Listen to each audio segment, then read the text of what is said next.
ફળોનો રાજા અને ફળોની રાણી જેવા ઉપનામથી ઓળખાતી કેરી અને ઉનાળાની ઋતુ આવે એટલે કેરીની સિઝન આવે અને નાના બાળકોથી વડીલ વૃદ્ધો સહિત પાકેલી કેરીનું નામ સાંભળતા જ મોંમાં પાણી આવવા લાગે। દર વર્ષે જૂનાગઢના માર્કેટિંગ યાર્ડમાં ગીર તાલાલા અને વંથલીની કેરીની સારી એવી આવક થાય છે, પરંતુ ચાલુ વર્ષે કેરીનો પાક માત્ર 40% જેટલો હોવાથી કેરીની આવક જૂનાગઢ માર્કેટિંગ યાર્ડમાં નહિવત જોવા મળી રહી છે।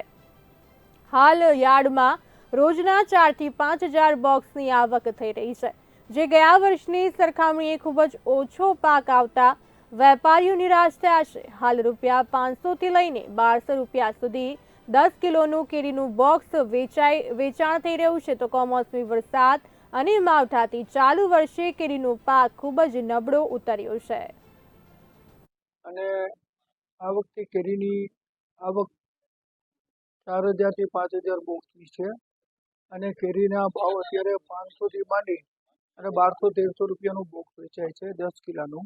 પણ જોઈએ એવી કેરી આવતી નથી। આ વખતે કેરીનો ભાવ થોડો નબળો છે અને 5 થી 6,000 બોક્સ આવે છે, પણ જોઈએ એવી સારી કેરી બહુ ઓછી આવે છે।